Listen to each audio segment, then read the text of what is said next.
ঈদের আর মাত্র ৩ দিন বাকি। মেয়েটা কত দিন থেকে বলছে একটা নতুন জামা কিনে দিতে। মার শরীরে গায়ে দেওয়ার মতো একটা ভালো কাপড় নেই।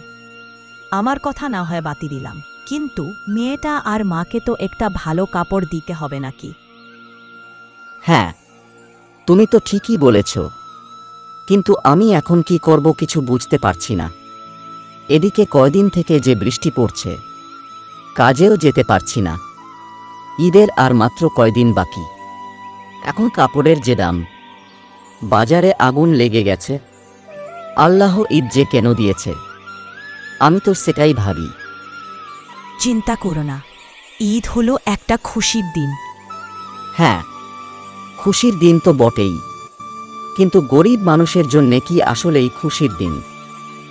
মা মা, আমার বান্ধবীরা সবাই নতুন জামা নিয়েছে ঈদের জন্য। আমাকে কবে কিনে দিবে?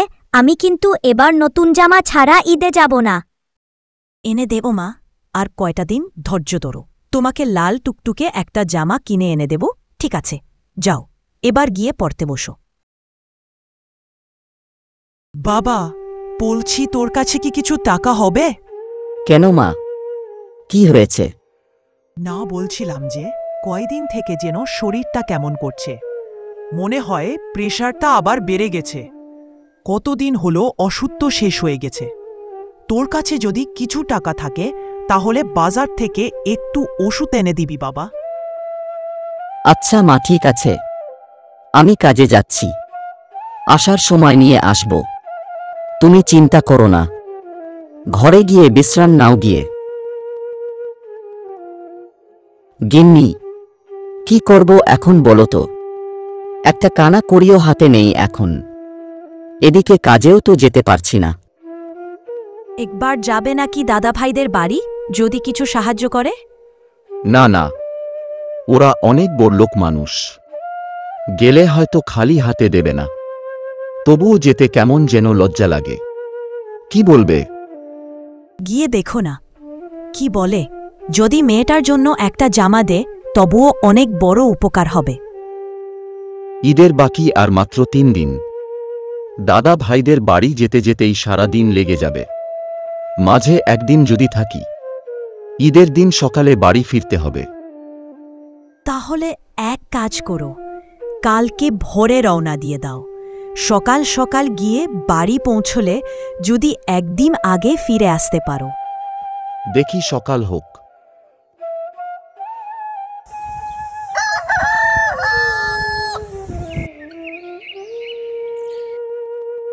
গিন্নি, গেলাম।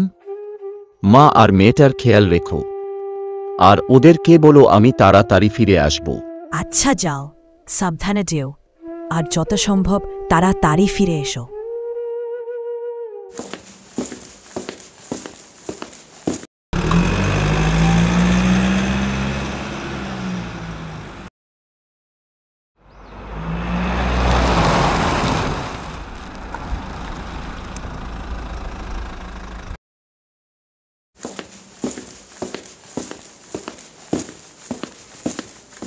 আরে ভাই নজর, তুই কখন এলি? এই তো এইমাত্র। আয় আয়, ভেতরে আয়। তা বাড়ির সবাই কেমন আছে? আছে, আল্লাহর রহমতে আছে ভালোই। যাক, ভালো থাকেলি ভালো। তা একাই এসেছিস কেন? ওদেরকেও সাথে করে নিয়ে আসলেই হতো, ঘুরে যেতে পারতো। না মানে, আমি আবার বাড়ি চলে যাব। ঈদ তো, তাই ভাবছি বাড়িতে সবাই মিলে একসঙ্গে ঈদ করব। ও হ্যাঁ, ভালো কথা মনে করিয়ে দিয়েছিস। তা ঈদের জামা কাপড় কি নিয়েছিস নাকি? না দিদি, এখনো নেওয়া হয়নি। মেয়েটা কত দিন থেকে বলছে নতুন জামা কিনে দিতে। এদিকে মার শরীরটাও বেশি ভালো না, আর দেবই বা কি করে? যা কিছু রোজগার করি তা তো বাজার সদাই খেতেই শেষ হয়ে যায়। কেন, মার আবার কি হয়েছে? কি আর হবে, এই বয়স হলে যা হয় আর কি। তা দাদা কোথায় গেছে? দাদা ভাইকে তো দেখছি না। আর বলো না, তোমার দাদা ভাই গিয়েছে বাজারে ইলিশ মাছ কিনতে। মেয়ে আর মেয়ের জামাই আসবে। তা ওরা আবার ইলিশ মাছ খেতে খুব পছন্দ করে, তাই একটু বাজারে পাঠিয়েছি। তা তুমি কি আজকে থাকবে নাকি আজকেই চলে যাবে?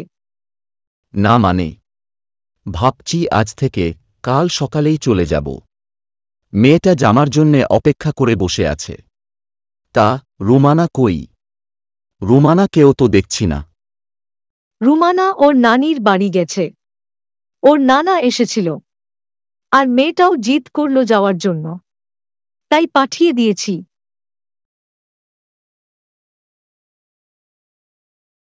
গিন্নি, কোথায় গেলে? এই দেখো কত বাজার নিয়ে এসেছি। আরে কোথায় গেলে? এই তো তোমার দাদা এসে গেছে। আরে নজর যে! তা এতদিন পর দাদার কথা মনে পড়ল তাহলে। তা কেমন আছিস শুনি? এই তো ভালো। তুমি কেমন আছো? আমার ভালো আর মন্দ। বয়স হলে আর কি ভালো থাকার জো আছে। মা কেমন আছে রে? আছে মোটামুটি। মার শরীরটাও বেশি ভালো না। এই ভালো, এই খারাপ। মা মা, বাবা কখন আসবে? আমার জন্যে জামা কাপড় আনবে তো? আনবে মা, আনবে। তুই কোনো চিন্তা করিস না। সবাই নতুন নতুন জামা কাপড় নিয়েছে, খালি আমারই কোনো জামা কাপড় নেই। আনবে মা, দেখবি তোর জন্যে লাল টুকটুকে একটা জামা নিয়ে আসবে। দাদা, বলছিলাম যে বাড়িতে একটা টাকা নেই। ঈদের বাজার করব, সেই টাকাটাও নেই। মেয়েটার অনেক শখ, একটা নতুন জামা পরবে। কিন্তু আমি অভাগা বাবা, একটা ভালো জামা কিনে দিতে পারি না। তোমার কাছে যদি কিছু টাকা থাকে, তাহলে মেয়েটার জন্য একটা জামা কিনে নিয়ে যেতাম। টাকা তো ছিল রে। কয়দিন আগে আসলে হয়তো কিছু দিতে পারতাম, কিন্তু এখন সব টাকা তো খরচ হয়ে গেছে। এখন তো আমার কাছে একটা টাকাও নেই। কিন্তু তুই কোনো চিন্তা করিস না। তোর বুদিকে বলিস, গাড়ি ভাড়া দিয়ে দেবে। তা কালকেই যাবি নাকি? আর 2-1 দিন থেকে যা। এইবার বড় একটা গরু কিনেছি, কুরবানি দেব। ঈদ শেষে গোস্ত নিয়ে যাস। না দাদা, ঠিক আছে। বাড়িতে মেয়ে, মা আর বউটা আমার পথের দিকে তাকিয়ে আছে। ঠিক আছে, তোর যেটা ভালো মনে হয়। বৌদি, এবার তাহলে চলি। অনেকটা পথ যেতে হবে। সন্ধ্যার আগেই বাড়ি যেতে হবে। রাতটা পোহালেই তো ঈদ। কি আর করব বলো? এই সংসারে এসেছি থেকে কি যে কষ্টে আছি। তোমাকে আর কি বলবো? তোমার দাদা তো সারাটা জীবন শুধু মেয়ে আর মেয়ের জামাইদেরকেই দিয়ে গেল। আর বাকি মানুষের প্রতি কি তার খেয়াল আছে? এখানে কিছু জামা আছে, রুমানার জন্য এনেছিলাম। 2-3 মাস গায়ে দিয়েছিল, কিন্তু একবারে নতুনই আছে। আমি ধুয়ে রেখে দিয়েছিলাম। আরেকটা শাড়ি আছে, তোর বউকে দেশ। আরেকটা পুরনো পাঞ্জাবি আছে, তোর দাদার গায়ে দিইনি। কয়েকদিন গায়ে দিয়েছিল। আর নতুন একটা খাড়ি কাপড় আছে, মাকে দেশ। আমার সাধ্যে থাকলে হয়তো নতুন জামা কিনে দিতাম, কিন্তু কি করব বলো? না না, ঠিক আছে বৌদি, তোমাদের অনেক কষ্ট দিলাম। যাই এখন। তোমরা সবাই ভালো থেকো।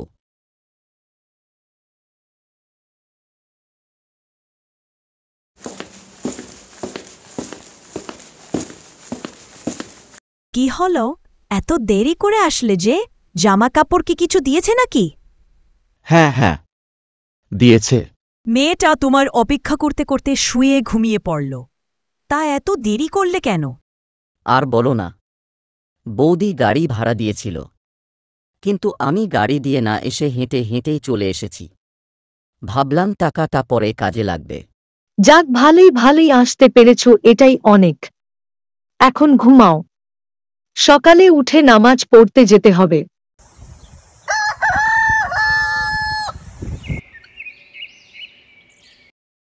মা, বাবা কি আমার জন্য জামা এনেছে? হ্যাঁ মা, এনেছে। কই দাও তাড়াতাড়ি, আমি নতুন জামা পরে ঈদে যাব।